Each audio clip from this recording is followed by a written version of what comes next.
Assalamualaikum warahmatullahi wabarakatuh. Halo teman-teman semua, gimana nih kabarnya? Semoga sehat selalu ya. Di video ini kita akan belajar bersama nih mengenai mata kuliah semantik, yaitu jenis arti. Bersama kelompok 3 yang beranggotakan Haikal Gibran, Astari Ainunisa, dan Nabhan Ade Suraya.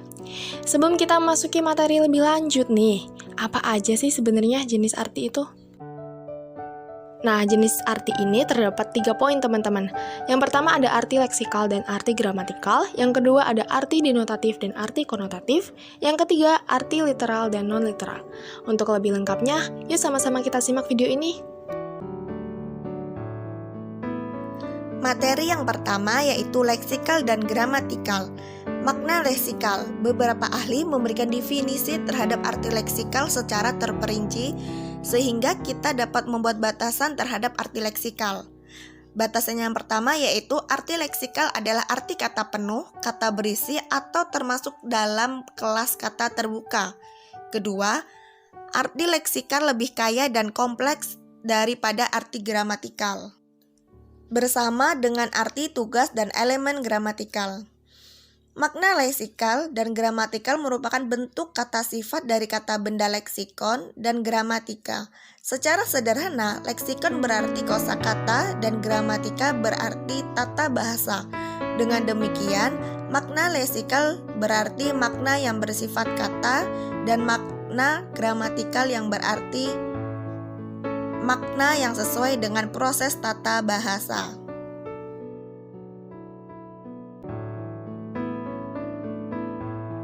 Terus mengatakan bahwa istilah gramatikal tidak digunakan untuk menyebutkan satu fenomena saja. Gramatikal biasanya digunakan untuk satu arti yang terdapat dalam kategori gramatikal yang merupakan satuan analisis morfologi seperti nomina, verba, dan adjektiva. Dua, arti yang terkandung oleh elemen gramatikal seperti afiksasi, preposisi, dan konjungsi. Yang ketiga, arti dari konstruksi gramatikal seperti frasa, klausa, dan kalimat. Yang keempat, arti dari fungsi sintaksis seperti subjek, predikat, objek. Yang kelima, arti dari peran tematis seperti aktor, agen, pengalaman, dan pemeruntungan. Seperti contoh, 1. Ibu membeli sate Madura. Contoh kedua, ibu membelikan ayah sate Madura. Dari contoh tersebut pada leksem ibu, beli, sate, Madura, ayah, dan ayam dalam makna leksikal. Adapun arti yang melekat pada verba membeli dan membelikan adalah arti dari gramatikal. Arti denotatif dan arti konotatif. Istilah denotasi atau denotation digunakan dalam konsep yang berbeda dalam semantik. Adapun menurut para ahli yang pertama, Trucks mengemukakan bahwa denotasi mengacu kepada arti sentral dari sebuah bentuk linguistik yang dapat dipertimbangkan sebagai hal yang diacunya. Yang kedua ada Hartman dan James mendefinisikan denotasi sebagai an aspect of meaning that relates a word or phrase to the objective reference in it express, atau aspek arti yang menghubungkan bentuk linguistik dengan acuan objektif yang dimaksudkan. Adapun yang ketiga, Crass mengemukakan bahwa denotasi adalah aspek arti dari bentuk linguistik yang secara potensial dapat dijadikan dasar untuk membuat pernyataan yang benar tentang dunia. Menurutnya, denotasi mencakupi persoalan ekstensi dan intensi. Adapun ekstensi dari sebuah bentuk linguistik mencakupi seluruh entitas yang dapat didenotasikan oleh bentuk tersebut.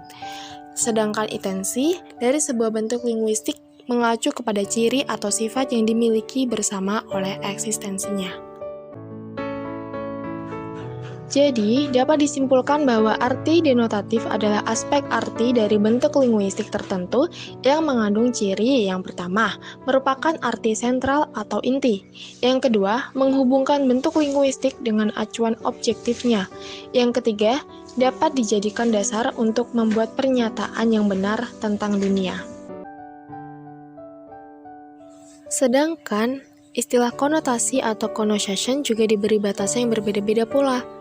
Menurut para ahli, Trucks mendefinisikan konotasi sebagai the meaning of a word that is broader than its central and primary sense, often acquired through frequent association atau arti kata yang lebih luas dari makna sentral dan makna utamanya yang biasanya diperoleh melalui asosiasi yang berulang. Sedangkan Ricard dan Smith mengemukakan bahwa konotasi arti tambahan dari kata atau frasa yang melampaui arti sentralnya. Berdasarkan acuan dari kata atau frasa tersebut, arti tambahan memperlihatkan emosi dan sikap penggunanya. Akan tetapi, mereka lebih jauh menambahkan konotasi dapat dimiliki bersama-sama oleh sekelompok masyarakat yang memiliki latar belakang budaya, sosial, jenis kelamin, dan umur yang sama. Dan konotasi dapat pula hanya dimiliki oleh seseorang atau beberapa orang dan tergantung kepada pengalaman mereka. Hartman dan James yaitu mendefinisikan bahwa konotasi adalah aspek arti kata dari kata atau frasa yang diasosiasikan dengan nada tambahan yang bersifat subjektif emotif. Stahl juga mengemukakan bahwa konotasi adalah emosional, baik individual maupun komunal, yang disugestikan oleh sebuah atau sebagian arti dari unit linguistik. Sedangkan menurut Crush, bahwa konotasi memiliki beberapa arti. Yang pertama, dalam bahasa sehari-hari, konotasi berarti kurang lebih sama dengan asosiasi. Yang kedua, dalam penggunaan teknisnya, istilah konotasi mengacu kepada aspek arti yang tidak didasarkan atas kondisi kebenaran. Dan yang ketiga, kadangkala istilah konotasi digunakan sebanding dengan istilah intensi. Dari beberapa definisi di atas, dapat disimpulkan bahwa konotasi memiliki beberapa dimensi, yaitu yang pertama, lebih luas dari arti sentral dan arti utamanya. Yang kedua, merupakan arti tambahan yang diperoleh melalui asosiasi. Yang ketiga, bersifat tambahan, subjektif, emotif, dan menggambarkan sikap penggunanya. Yang keempat, dilatar belakangi oleh pengalaman, sehingga dapat dimiliki secara bersama-sama oleh masyarakat pemakai bahasa atau hanya oleh seseorang dan sekelompok orang. Arti literal dan arti non-literal. Arti literal menurut para ahli yang pertama Hartman dan James 1998-28 mengungkapkan bahwa secara umum yang dimaksud dengan arti literal atau literal meaning adalah arti dasar dari kata atau frasa yang tidak bersifat metaforis. Yang kedua, menurut Cruz 2006-9596 mengemukakan bahwa bahasan dari arti literal dalam linguistik biasanya mengacu kepada 1. Arti untuk menghindari kesalahan atau default meaning. Yang kedua, arti sumber yang digunakan untuk menderivasikan arti lainnya. Yang ketiga, arti yang lebih mendasar dari arti lainnya, yaitu yang lebih konkret daripada yang abstrak, yang lebih familiar daripada yang tidak familiar, dan yang lebih perseptual daripada yang konseptual.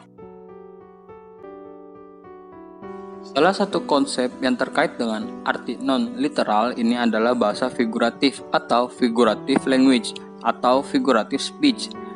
Richard dan Smith 2002-210 mengungkapkan bahwa bahasa figuratif biasanya didefinisikan sebagai pemanfaatan kata atau frasa untuk tujuan tertentu yang menghasilkan arti yang melampaui arti literalnya. Menurut Strasny 335 mengemukakan bahwa yang dimaksud dengan bahasa figuratif adalah manipulasi kreatif terhadap struktur fonologis, sintaksis, semantik, dan pragmatis dari teks dana atau asosiasi bahasa biasa yang menghasilkan deskripsi yang hidup dan ide inovatif.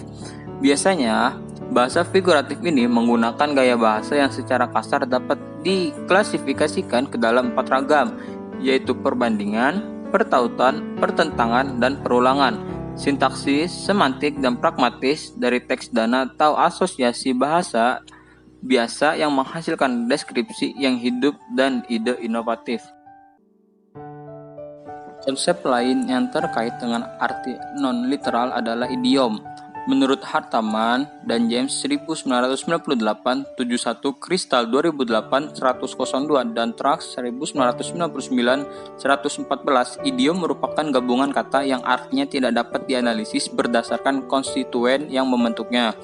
Menurut Cruz 2006-82, ada 2 prinsip utama idiom, yaitu yang pertama, prinsip non-komposisional terkait dengan arti yang tidak dapat dilacak dari arti kata yang membentuknya. Dan yang kedua, prinsip kebekuan sintaksis terkait dengan susunan idiom yang secara sintaksis bersifat trivial dan tidak dapat diganggu-gugat. Baik teman-teman, selesai sudah pemaparan materi dari kelompok 3. Terima kasih untuk teman-teman yang sudah menonton dan menyimak video kami. Kami kelompok 3 meminta maaf jika terdapat kesalahan atau kekurangan pada video ini. Sampai bertemu di sesi diskusi pembelajaran semantik. Wassalamualaikum warahmatullahi wabarakatuh.